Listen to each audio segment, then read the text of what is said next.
This video concerns everything I do know about self-worth, everything I learned in my life more or less, but who am I to talk about that? Well, I'm a person who struggled a lot with self-worth. You know, that feeling of not being enough, always having to prove yourself because you don't think you're as good as other people, because you always compare yourself with other people to the point where they're always better than you. So I was in a really, I would say, dark place mentally. But I outgrew it. I became a better person. I did struggle also my fair share to get out of it, but I did. And all of these are the lessons I had to learn to recognize that I was a proper adult, an individual with my own strength, but I was still thinking of being someone who had not the power to stand firm into the world. So dear people, this is for me self-worth. So I would like to divide this video in some sort of phases, because it is a process to start understanding yourself better and to become your best self. And I wouldn't say it takes steps, but following an order is actually better. And so for me, the order is, the first part is the diagnosis, is seeing the problem. Second part is the treatment. Then we have the self-image work. 4 is environment and discipline. Number 5 is expansion and trust. And number 6 is the higher octave. What to say? I would like to start with a great sentence from one of my favorite books, which is The Courage to be Disliked. And this sentence is, we always take the best decision in every given moment of time. Why do I love it so much and why it is so eye-opening? Well, because there are 2 parts in it. First of all, we always do our best. Even if you don't think so, even if you're seeing it in backwards, you always do your best, and that it is based on what you know in that moment, but also how you are feeling in that moment, what your mind is telling you. And you always try to do your best, to take the best decision you can. And that is actually great, because no matter how hurt you are, no matter how difficult life it is, you always try to do your best. And then the less beautiful part is sometimes that best is not enough. Sometimes you do whatever you can, but that is not enough to do the best thing that's actually going to help you to become better. And this is actually not your fault. And here we have this idea of responsibility that I'm taking away from you, because when you grow up, you are creating a sort of survival software in your mind, and most people never change it. But what you're doing is finding the most efficient way of coping that works best with less energy. Doesn't mean that it is going to give you the best results, but it is just the most efficient one, and your brain is saving it up. Point being is, you are creating an entire way of living, of thinking, based on someone you are not anymore, based on things you were told, based on thoughts that other people put into you, based on even convictions that other people put into your little mind, because you are little, you are a sponge and you absorb everything that's around you. So quite literally, the main problem is this one. You are running on an outdated software, but we can change it, and this is the greatest part of it.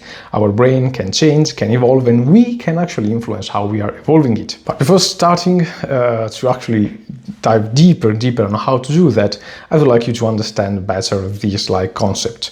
Now, I am both a believer of, well, I'm a great science nerd, but at the same time I do believe in spirituality, and that there is something in a higher order in this world. So this is my idea over reality. Whether you want it or not, your thoughts can change reality. Why is that? Well, because everything that happens down to an objective point of view, it is seen by you, it is perceived by your own way of understanding things. The greatest example is you are experiencing the world in one way, but someone who is blind is not, because he is literally faulting one entire dimension, the possibility of viewing other things. He cannot, but you can. And so there is a huge difference on that. And your belief is that you can see the world. His belief is that he can hear the world, probably. And this belief is the core concept, because your belief system that is made up by your thoughts is what influences your reality, and it is literally the lens through you are seeing the world. And if you change it, so let's make an example. If your words, if your thoughts are mainly of self-hate, I wouldn't say hate, but self-deprecating thoughts, in that instance, you are just giving your mind reasons to see what's not working for you in this life. While if you try and swap them for self-empowering thoughts, You're giving yourself the proof. Your brain is going to see only the proof that everything is working for you. So in a certain sense, whatever you are thinking about yourself is your belief on how life is going to be seen by you. So, as I said, if you change your mind, if you change your thoughts, you change your reality, your perceived reality. But again, if you perceive life in a way, and if that is life for you, that means that is reality. So technically speaking, your thoughts influences your reality directly. And so now we have understood that thoughts are directly linked to your identity of yourself, and at the same time they do influence your reality. How can we change it? How can we change our life? This is the treatment part, so the techniques you do. And well, there are the usual ones, exercises based on improving your own self, changing your self-talk, manifesting, visualizing, and repetition works tremendously well, and so on. But one thing is most fundamental, and it is meditating, for one reason, that is self-awareness. You can't solve a problem if you have no idea that you have a problem, or if you don't know how that problem is structured. Which does translate into you have to understand your thoughts before trying to change them. How do you do that? Well, meditating is a great way because you start having this like third-person observer minds, so you can see your thoughts, you can see everything that happens in your mind as if you are completely a stranger to your thoughts, which does mean that you are seeing everything and you are observing it without judging, saying, oh, I don't like this thought, this is bad, I don't really like this one. No, it is just, does this serve me or does this not serve me? And this is the beautiful part of self-awareness, getting to see your thoughts for what they really are, without you bringing it that, I like this thought, this is not, I don't really like myself. So. No, it's just taking everything of that away and only focusing on what your mind is telling you. Because by doing that, you're going to get a heightened sense to listen and to be aware of your thoughts. And from this moment on, we will see when those not serving thoughts are going to appear into your mind, because those are the ones we want to avoid as the bubonic plague. Opposite side, we also want to use more the positive thoughts, but this is going to be talked a bit more along this video. And so, meditating is fundamental for self-awareness. And once you achieve that self-awareness that grants you the ability to understand better your mind, we are going to change it into a more positive one. Because basically speaking, what we have is our self-identity, the self we are perceiving of ourselves is not in line, is not actually the one that we want to see or the one that we actually are. So there is like this difference between the two things, as if they are two opposite entities, while there should be only one that is working alongside the other one. So again, what can we do? The best ways are manifesting, which is divided into visualization and affirmations. These are the two biggest things that, paired with repeating them, they're going to be ingrained into your brain more and more and more. You know that fake it till you make it, but I hate this term because here we get to the point of intention and self-tailoring something to yourself. I highly believe that we are all different individuals. We all have our strengths, our weaknesses and so on, but even our way of thinking is different. Some people are visual thinkers, some people have this like constant monologue running into their mind. And we can understand that two different types of thinking requires two different types of using your mind, using your thoughts to manifest something, to make your brain believe in it. And this is actually up to you because, of course, I'm not into your mind, so you have to understand what works best. I am a visual thinker and I do work more with visualizations, like me having a TED Talk, which is something I do, yes, and that works best for me. For other people, it is better using affirmations, wired in a certain way that works best for you. And here we get to the point that I do love, which is intention. Intention is not what, at least for me, what other people are believing, so putting this energy into your thoughts. Yes and no. I do believe it is better to call it mood or feelings, because our brain is quite a complex structure. It is made by the limbic system. We have the most modern part, the prefrontal cortex, and so on and so on. But your most basic part of your brain, it is that lizard brain, the limbic system, which works best into you surviving or you having a great time, you know, fight or flight or rest and digest. And that works, or better, that is activated or deactivated based on how you're feeling, by your amygdala, by the feelings that you are feeling in this moment. And my point became, okay, so my brain wants to feel good, to feel safe. That is its main priority. Then the second priority is to feel good. So if I take something and I trick it into thinking that it feels good and safe, it means I am bypassing this like fear firewall my brain has, and I can directly talk to my, I wouldn't say subconscious, but talk to the inner part of my consciousness so that I can trick it in a faster way. Basically speaking, you can repeat something, you don't believe it, and it's going to take you, let's make an example, 2 years. You're going to repeat in your mind something, you believe in it, it's going to take you 6 months. That is the difference of speeds, more or less, that you can achieve using this technique.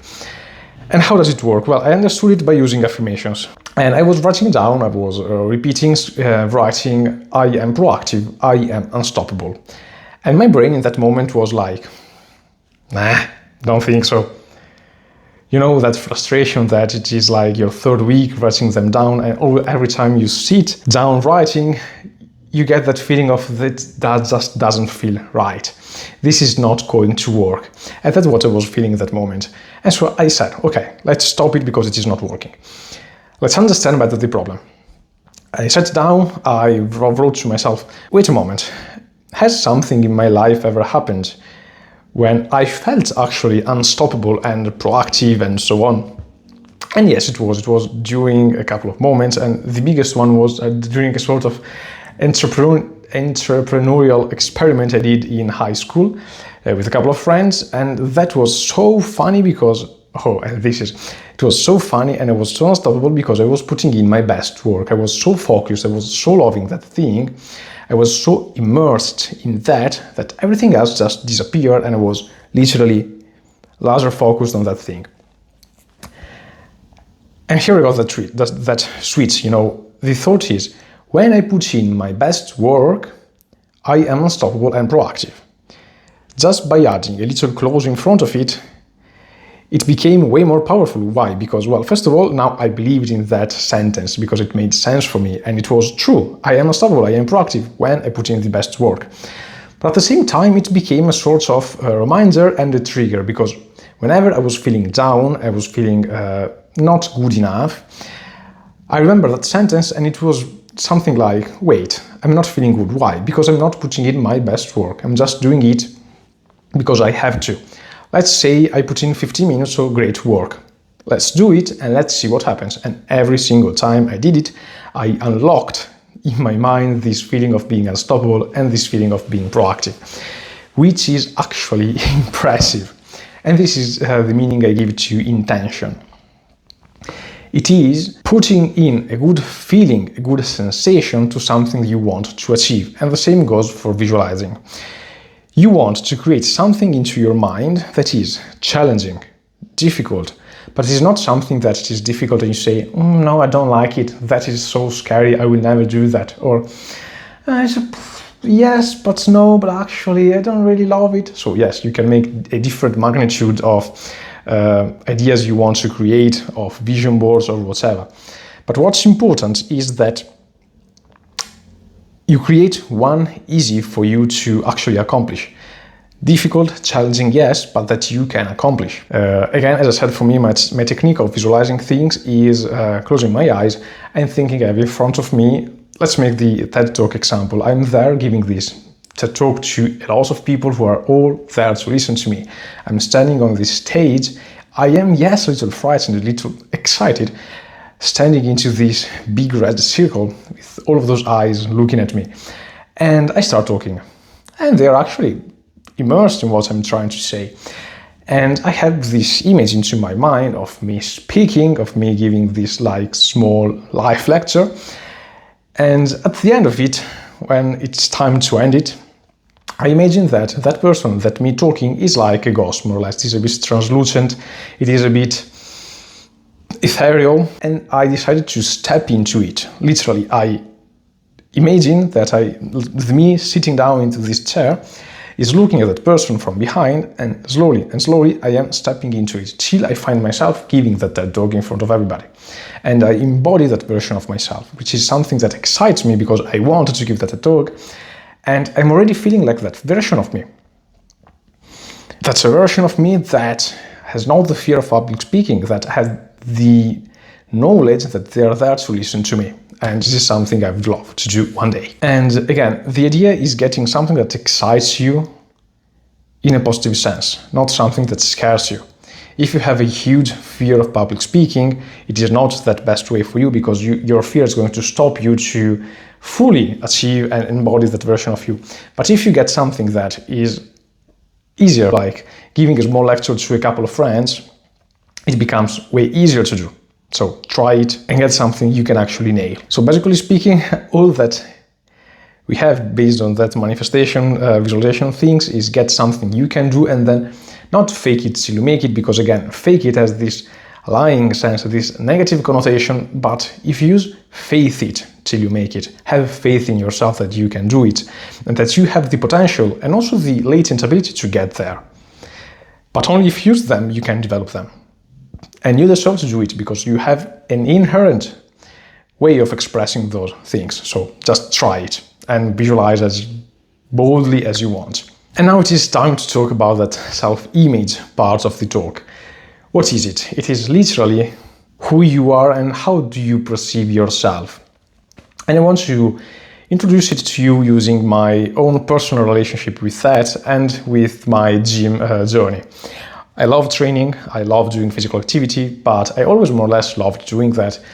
But once upon a time when I was a child, I was always being, the skinniest kid, the super scrawny one, and not that well coordinated. Now, no, absolutely not. I'm quite the opposite, that annoying person that every time he tries a new sport, he's more or less good at it. Yes, that's what I've become. No, but jokes aside, I had not a great perception of me. I always thought of myself as a weak person, not that strong, good, but literally, physically speaking. And so this happened like a couple of years ago where I was already pretty strong. I was deadlifting 140 kilos. And so the point is, I knew I was strong. I could also see it in the mirror that I had muscles now. I had quite an athletic build. Literally, how the fuck it was possible? This difference in perception and reality. So I put myself, it is something that I never thought it could have worked, but I tried it. I put myself into a mirror and I said, look at me, you, literally, look at me. How it is possible that you're built like that? You're strong, you have muscles, but you feel weak. How it is possible that this person you're seeing in this mirror is deadlifting 140 kilos and he's weak, when most people can't even deadlift 60 kilos. And the person in the mirror, which was also me, was telling myself, holy hell, you're right. Yes, it is true, I just never thought of that. Yes, you're strong, yes, you're stronger than I thought, yes, you are a beast. And literally, what I noticed from like that day on, I was carrying myself with a better posture, with a more confidence going outside. And it was just by, this is like the first case, I already had something, but my identity was not relating to having that. So I only said to it, hey, you can act like you have confidence, you're strong now. Maybe you won't win all the brawl ever, but you are built in a way that most people won't even try to brawl with you because that's not a wise choice. And it felt amazing, understanding, seeing that. And this is the first instance. This was self-talk. I was literally talking to myself and pinpointing what the problem was, and then I literally unlocked it. And now we get to the real point of self-talk. Now, I could speak probably an hour only of this, but there's a great book if you want to read it, which is the What to Say When You're Talking to Yourself, something like that. And it is based on two things. Self-talk is the greatest way for you to change your thoughts. As I said before, we have now self-awareness, so we know what works for us and what doesn't work for us. But most people tell you that you should not use that negative self-talk. At the same time, how can I use that positive one? Well, one sort of way already explained with the intention while saying things and while repeating affirmations. Affirmations do work a lot. But even more is what I do believe You have to transform the relationship that you have with yourself. You would like to be your greatest friend. What does it mean? Let's make an example, and this you're gonna probably relate with me 100%. A friend of yours is at your house, just came to hang out a bit, and he drops a glass of water and it smashes onto the floor. What would you tell him? Probably like, you're clumsy, but don't worry, just it can happen. Maybe you had your hands a little bit slippery, it just fell down, don't sweat it. We can just give it a clean and we are ready to go. Or you can say, you're fucking idiot, you can do just one thing right. And even how you're saying it changes things. The thing you want to do with your mind is treating your mind like a friend. So yes, you can insult him, you can slur against it, but if it is joyful, if it is negative, like you're stupid, you can't do anything right, that is devastating for your brain, because you're literally telling it to yourself that you are not good, that you don't deserve great things, because you have not value, because you don't deserve it. So the point becomes, yes, you can give little insults to him, yes, you can swear a little like, I'm so clumsy, but then you can say, hey, but everyone makes mistakes in life, everyone drops a glass onto the floor, it's quite normal actually. But you can also say, this time I was just a little bit lightheaded, I was not thinking about it. Next time I will pay more attention and I will not do the same mistake again. And you can see the difference of those two things. One is made to literally destroy and make you feel inferior. The other one is made to say, yes, okay, I did a mistake, that's quite normal. Next time I won't. I've learned from this experience. Next time I won't repeat the same mistake again. And this, of course, can be used in everything from relationships to friendships, talking with people. It is just a way of approaching life. You are a human, you can make mistakes. You don't have to beat yourself up for making them, but it is just an occasion for you to realize you made a mistake and you can just improve. That changes everything on how you perceive yourself. Okay, and now we get more or less to that idea of environment and discipline. It is strange to say, but it is some things in where you have to be quite strong in keeping those things away or making those things be respected. And the first one is still linked to self-talk, and it is negative self-talk. If you understood how important it is for your reality, your self-talk, you've understood how also dangerous it is for you having negative thoughts. And from this moment on, since you are self-aware and since you've built a positive self-talk, I want you to literally destroy every single type of negative self-talk you have in your mind. You have to be literally extreme. If it's not working, every time you get a negative thought like I am stupid, take your little hand and slap it into your face, because I did it more than once actually. Maybe when you're alone, so you don't get labeled as a mad person, but you've understood more or less what I wanted to, the idea I wanted to reach. So take that negative self-talk away from you. Treat it as you would treat poison, cancer cells or whatever, because in a certain way, thoughts generate reality. Self-belief that generates reality. So if your thoughts are negative, they bring you into a stressful space and in a worse self-belief, which can lead to, again, as I said, more stress, and stress is one of the main causes of illnesses, death, and so on. So poison is nothing compared to negative self-talk. Take it away from yourself as if you are avoiding the bubonic plague part 2. Plague, bubonic plague. You've got it. It's fundamental. And what's even more fundamental is the people you surround yourself with. Now, this is going probably to be one future video on itself, but people are fundamental for everything. We are social animals and, well, let's be fair, I love people and I love connecting with them. But some individuals are not healed enough, are not good enough for you. Again, this negative self-talk can be starting from you or from other people, because there are some individuals that they call themselves friends, that they use those little remarks to like get under your skin and make you feel bad. Those people literally launch them away from your life as if they were a missile that needs to be launched way out on the atmosphere, because they are, again, poison. You need to respect yourself, and the people you spend time with are incredibly important. Of course, you can still keep friends even if they're not the greatest for you, but what's important is that you spend most of your time with those who want to grow with you. A great quote with Leila Hormozi, it is actually not on friends, but how to give on who you can listen for advices, and it is only listen to the advices of people whose dreams for you are bigger than the one you're setting for yourself.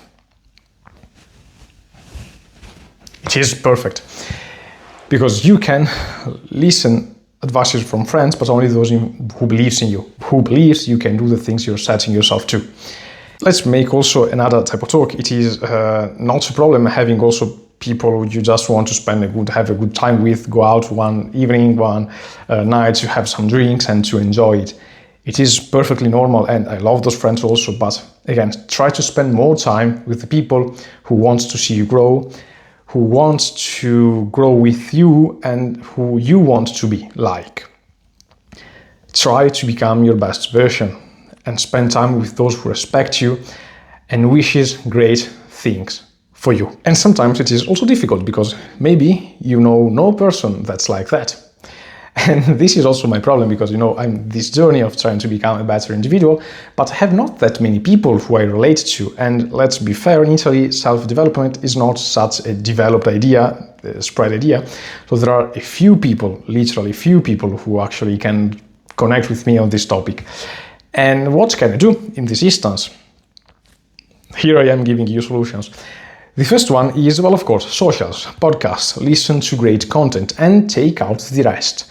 Like with the self-talk thing. What's negative for you? Burn it away. Maybe don't burn away people that didn't end up well in history, but you got it? And treat as gold the things that are empowering you. And I saw it with making a new Instagram account for this profile of me making content, and my old profile we all had, like the personal one.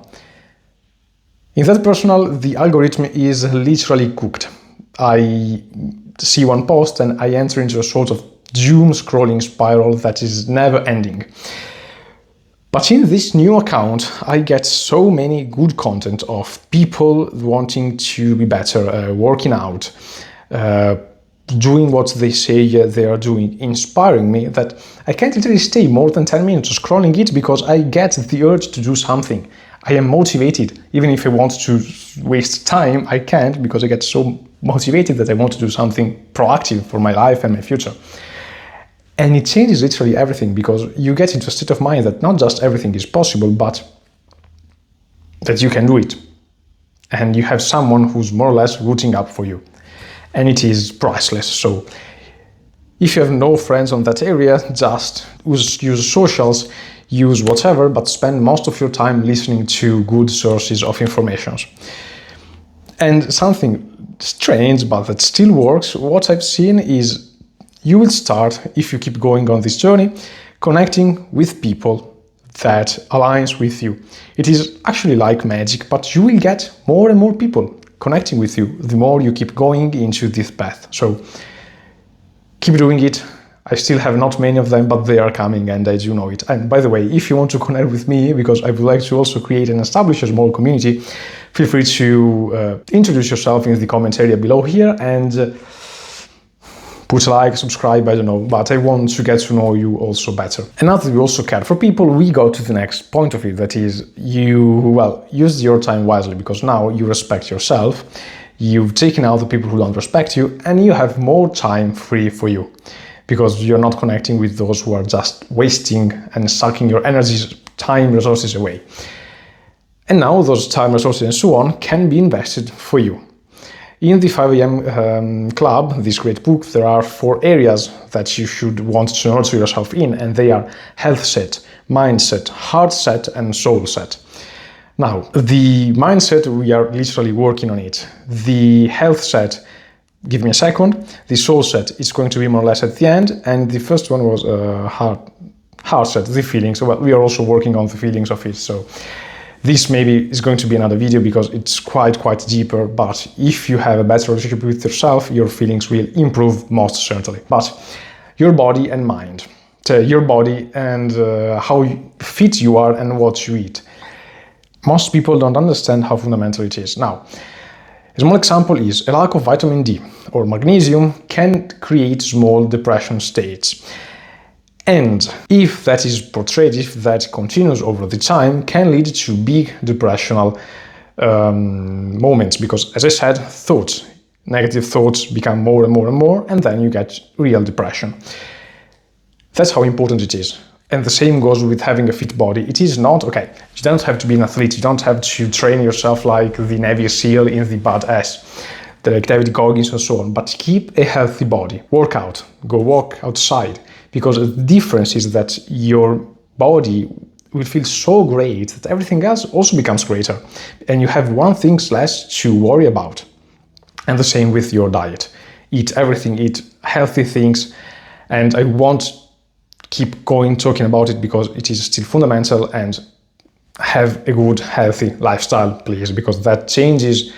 Those are like the fundamentals of everything. If the fundamentals are not working well, the house will just crumble down. That's it. So invest time and resources for yourself, because it will pay great and greater results. Do it.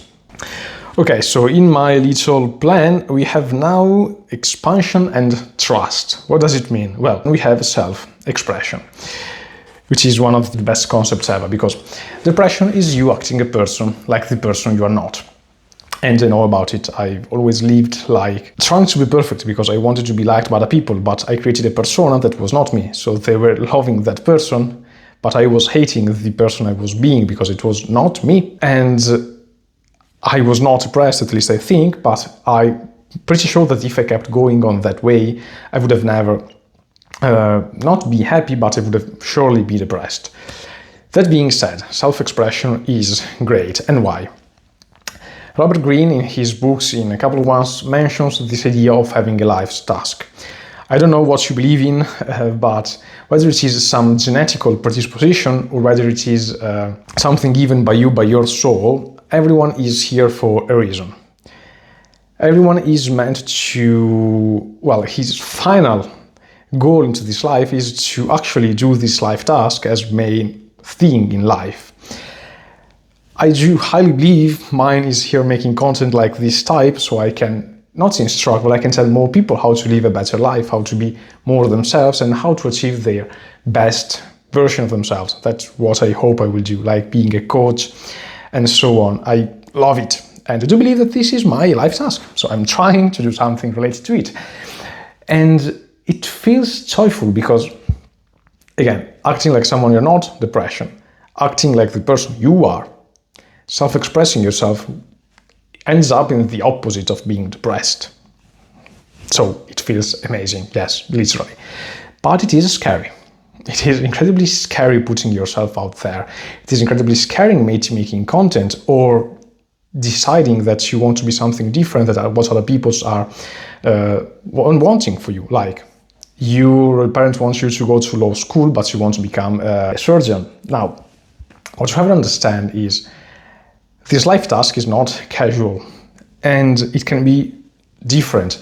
For me, it can be having a lot of people listening to me on here. For some people, it is just creating some new drugs to cure some illnesses. For the people, it might be understanding why the universe is expanding infinitely, and so on. Maybe getting down to an equation that solves all the theory of physics. That would be the theory of everything that would look so incredibly beautiful. But the point is, if you don't follow who you are destined to have a life that sucks, more or less. If you do follow who you are, if you do express yourself, it will feel great, whatever you do. Even if you are suffering with it, even if you are going through hell, you will still appreciate it because you know you're doing it for a great reason. And this gets to my idea of discipline. For me, discipline is not forcing yourself to do the work you're doing, but it is one simple idea. You love yourself so much, and even self-hate can turn into self-love, because if you hate yourself, it's because you know what you can do, but you're not doing it. So it is still positive. And it is, you love yourself so much that you recognize the potential you have. You know what you can do, and you are going through this hell doing this hard work because you know you are deserving of it. And I do believe it is one of the greatest ideas ever. You're enduring everything that you are because you love yourself so much that you deserve to become your best self. And it is beautiful doing that. And one suggestion I might give you is to register and trust this process. What does it mean? Well, I do journal a lot. You can see this little bad boy, it is quite chunky and there are a lot of things inside. And one side of it is related to me journaling and writing down my mind and so on, which is something I always hated, making diaries and so on. But now I feel so grateful for having done that, because now that I've written a lot for the past years, I was skimming a couple of weeks ago, I was skimming on the entries, on the logs, and what I could see is plenty of time I was in not a desperate state of mind, but I was literally feeling it was my rock bottom. It was my lowest of lows. And that's what I was feeling at that moment I was writing. I was desperate. But now that I'm seeing this, what I recognize is every time I thought I was at rock bottom, I was not. I was not getting deeper and deeper, but I was getting higher and higher. So the me of the moment was perceiving a super low. But in reality, if I were to zoom out from everything, I would see that all of those lows were improving and improving and improving, creating this huge uptrend that, in stocks and economy means that something is going to soar to the stars.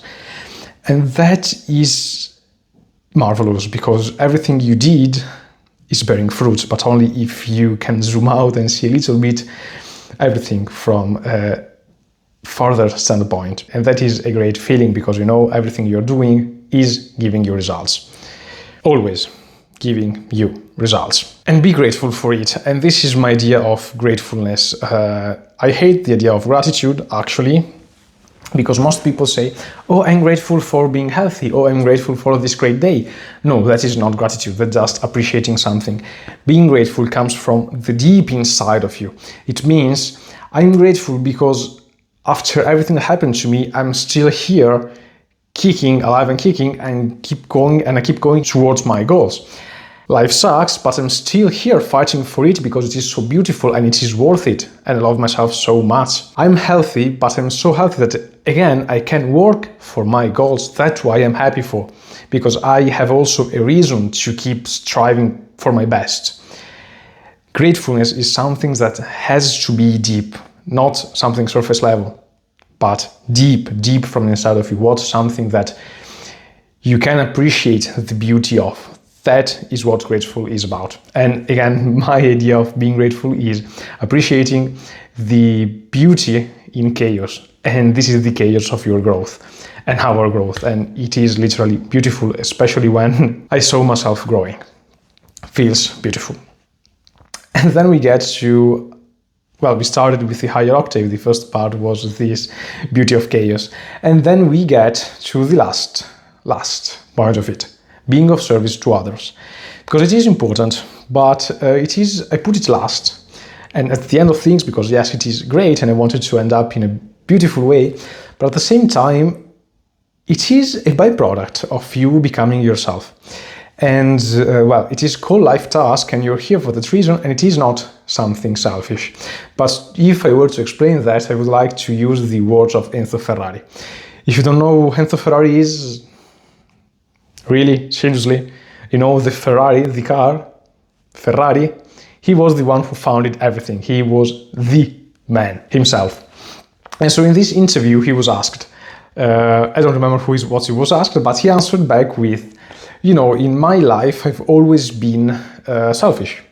Because let's be clear, I never wanted to become the best, whatever, but I wanted to make the best car with my name on it. I wanted to make it the fastest, the most beautiful, and have my name, Ferrari, on that car. And in doing that, I created a big company. I gave jobs to so many people that they could feed their families. They could find something they were passionate about, from mechanics, engineers.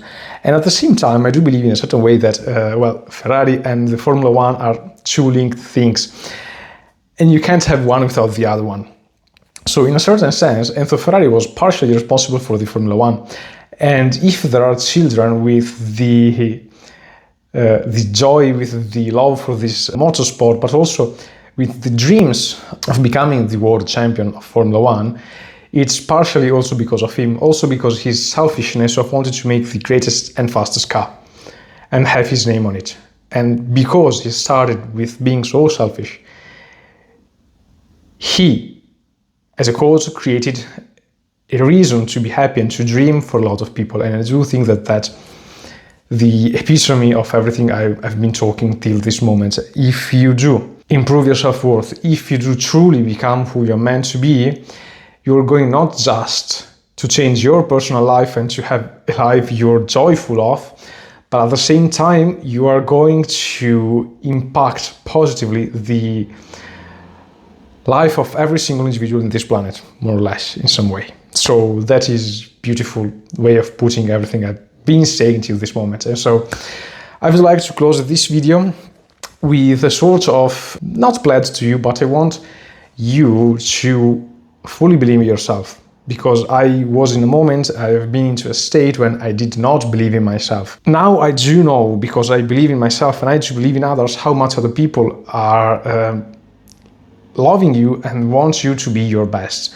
And I'll be a bit cringy when I say this, but I hope you will also trust me when I'm saying you that if you've been here in this video, I know you're meant for great things and I know you have a beautiful soul inside of you.